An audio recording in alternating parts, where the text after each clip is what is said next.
My name's Tom Kelly. Today I'm going to introduce our work on simplifying urban data fusion with BigSUR. This is joint work in collaboration with Nilay Mitra that took place at UCL. So the first question we should ask ourselves is what was BigSUR?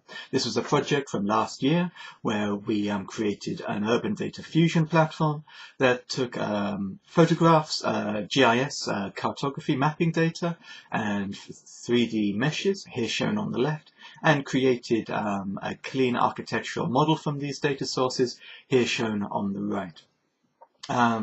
This system was generally successful, however there were some limitations that stopped it from being used in practice. To outline these limitations, BigSUR requires large amounts of street level photography. So this is, classically we know this as Google Street View photos. And the problem with this data source is that it isn't always available. Often it's not able to it's not possible to get access to all sides of a building. It's not able to take good photos of all sides of a building, or you're not able to get into, for example, the interior courtyards of large urban structures.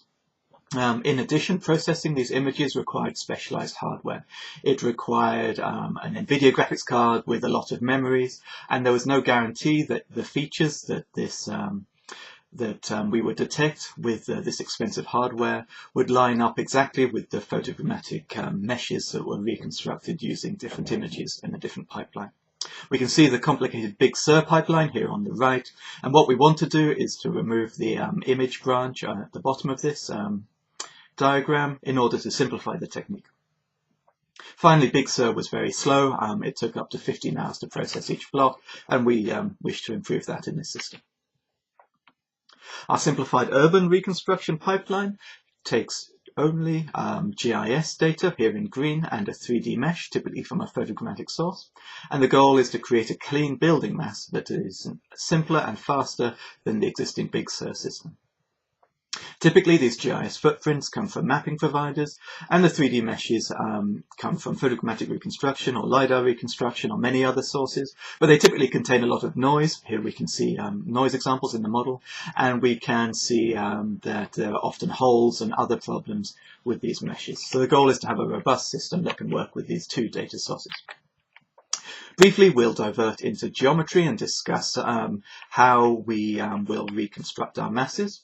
The straight skeleton takes a 2D polygon, here in green, and allows it to shrink away. If we trace out the edges of the shrinking polygon, we see a graph that is called the straight skeleton. If we allow the polygon to shrink and grow on different sides with different speeds, we have a structure called the mixed weighted straight skeleton. To use these to create 3D models, we can imagine a roof model as such. Our 2D polygon now lies on the floor, and the speed of each edge is represented with a 3D plane associated with that edge. Depending on the speed of the edge with which it moves towards the interior or the exterior, we have different angles on this plane. Now, as the polygon shrinks, we imagine a rising plane from our footprint, and we can see that as it rises up, it follows our planes in order to create a solid roof model that we can use for further modeling. Here we see our footprint in green and our profiles in blue, and we're going to be able to use slices of our roof modeled straight skeletons in order to get our footprint to follow our profiles as this sweep plane rises up. This is presented in our previous work on procedural extrusions, and we should take a little bit of time now to discuss what we like about the procedural extrusion representation. And mainly this is that gives a structural understanding of the architectural domain. This decomposition into both a 2D footprint or plan and a set of profiles gives us a representation that architects and city planners understand, and has proven very flexible over a large domain. To briefly discuss existing work in this area, we can decompose existing systems into two major categories. One is polyhedral mesh modeling, and this is where we're trying to fit polygons or triangles to our data source, and the other is primitive mesh modeling, and here we're trying to fit more advanced primitives. So for example, cubes or pre-built roof sub-assemblies to our existing data. These different systems have a variety of different advantages and disadvantages. Polyhedral mesh modeling is very easy to fit to a variety of real-world data, but it has the issue that it ignores any urban priors. Even though we know that we're modeling an urban area, polyhedral mesh modeling is often unable to use this data. Primitive mesh modeling is able to give a guaranteed worst-case appearance. Once we fitted our roof to our models, we're fairly sure that it will still look like a roof. This fitting gives us semantic understanding. We know where our roofs are. However, it can only work with limited known primitives. If we only have a set of 3 roofs, our output will only contain these 3 roofs in different orders. Procedural extrusions somehow sit between these 2 extremes. They're easy to fit to real-world data. They have some sort of guaranteed worst-case appearance given what we know about the profiles. And they're also edit-friendly, meaning we can go in and edit the plans and the profiles. And they're also watertight. The resulting mesh doesn't contain any holes or other discontinuities. There's a large amount of work in the corpus about mesh modeling and primitive modeling. I would encourage the viewer to go and look at these review papers listed in the bottom right. Okay, so let us introduce now our urban data fusion platform called Chord Atlas. We can see here GIS footprints on the ground, and as we rotate the camera around, we can right-click and select a block to import the photogrammetric meshes. Here we see one particular mesh in pink, and again we can see the result of viewing this from different angles and moving our light probe around. However, what we're interested in is procedural extrusions, and here we've created a building mass, and we can see that by editing the plan and the profile of this building mass, we can try to match the geometry that we can see. But we can see that while this is an intuitive process, it can be a little bit fiddly, and it can be very time consuming to model large geometric areas accurately. So what we would like to do is for this manual modeling to happen automatically. Let us now see how we do that. We start off with our GIS footprints here in green and our photogrammetric mesh in pink. This might contain a lot of noise and problems. We slice this mesh horizontally to create a large number of horizontal lines. We'll discard the GIS data in a second, and we orient these lines to match the GIS data. There goes the GIS information. We next cluster these horizontal lines using their prominent directions, starting from the longest lines that we've discovered. We continue to cluster until we've found all the prominent directions, and then we discard any clusters with an area below a certain threshold. We take our longest lines and project them onto the ground plane, and these become our sweep edges, which will be important later on. Along these sweep edges, we slice our 3D mesh vertically to create a large number of noisy profiles, and then we process these profiles to create a nice set of clean profiles that are ready to go into our optimization stage. At this point, we run an optimization on the inputs, but I refer the viewer to the accompanying paper for the full details of this optimization procedure. The output of the optimization is a set of watertight footprints, and for each edge on these footprints, we have an assignment of a profile.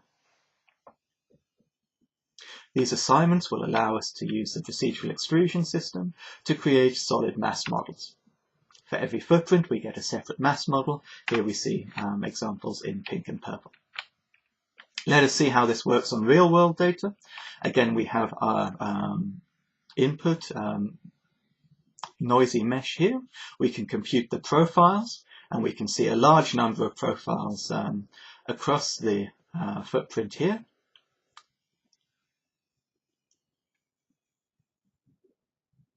And we can see the sweep edges in the air and projected onto the ground plane.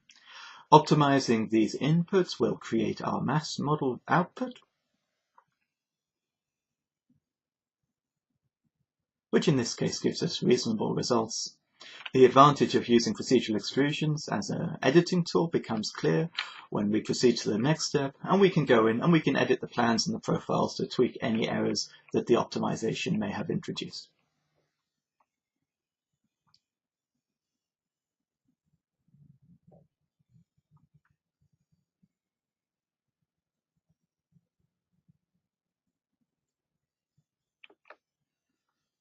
To summarize, the modifications we made from BigSUR, our simplified approach only uses the sweep edges to compute the footprints.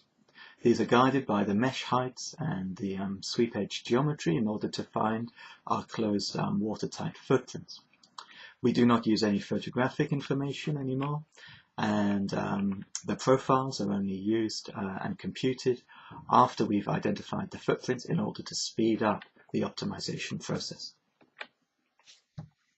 At this point, we can look at some of the different parameters that have an effect before looking at the results. One of the advantages of our system is that we're able to keep the same footprints layout, but to vary the quality of the profiles. This allows us to change the number of polygons in the model very easily and simply. We can see an input mesh on the left in pink, and in yellow, green and blue we can see the effect of changing the quality of the profiles used. A second parameter that we investigate is the effect of the sweep edge area threshold. So if you remember, we had these clusters of horizontal lines that became sweep edges, and we discarded any clusters that were below a certain area.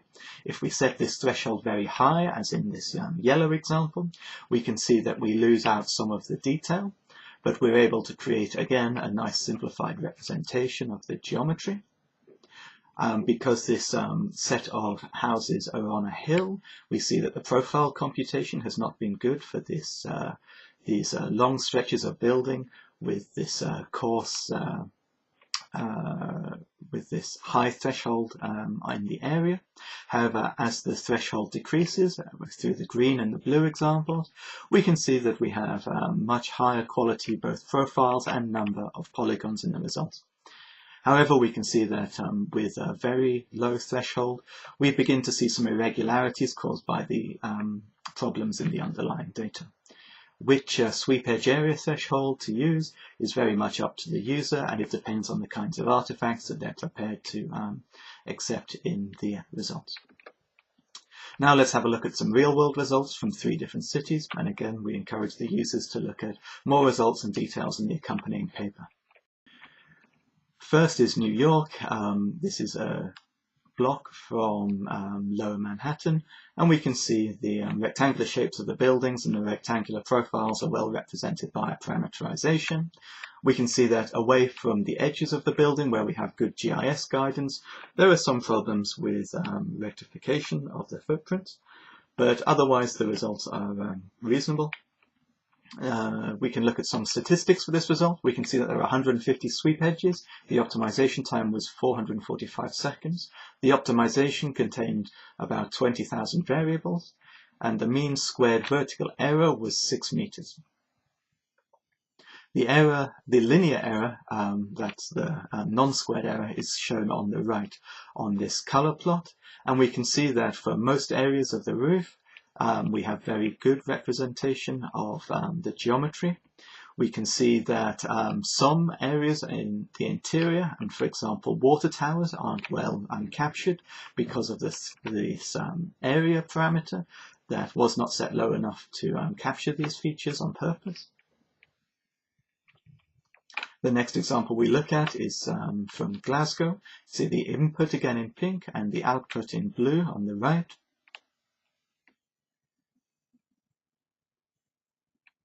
The Glasgow problem contained 46 sweep edges, took only 11 seconds to optimize, had 3,000 variables and a mean squared error of 1.3 meters. Again, we can see a very good matching between the geometry and the mesh, as showed on the right of this plot. The largest errors that we can see are between the individual houses, where, for example, chimneys and deep crevices between the buildings are not well represented. Finally, we can look at a result from Madrid. Here we have a very irregular shaped block with a large variety of different roof structures, and we can see that we're able to represent these structures in a meaningful way, decomposing the building into footprints and profiles. The Madrid example had 28 sweep edges, took 6 seconds to optimize, again about 3,000 variables, and had a mean squared error of about 2 meters. Looking at the linear error plot, we can see that the error was highest for some interior courtyards that the system was not able to find a configuration to match, but otherwise we managed to fit the roof structures cleanly, with the exception of some interior gradients. As an aside, we can just plot the profiles from these different cities.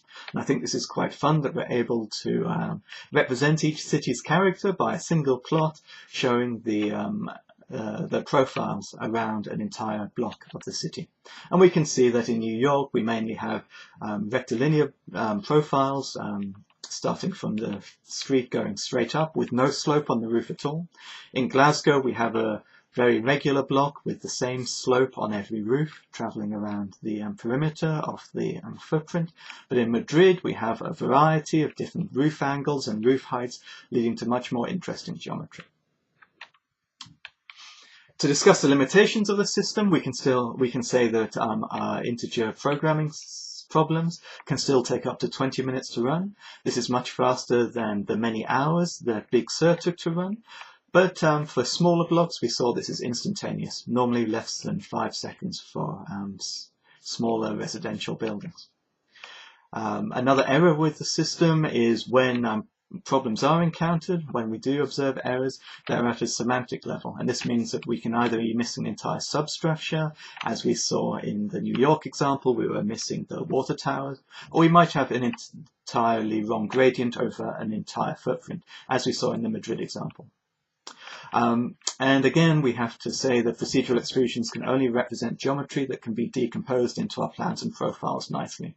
This means that curving structures that we might see in more modern architecture or overhanging structures might not be represented so well in the system. I'd like to thank the ERC and CAUS for providing funding for this project, and to thank you for your attention. Thanks for the collaborators on the original BigSUR project, and I note that software is available from this URL. Thank you.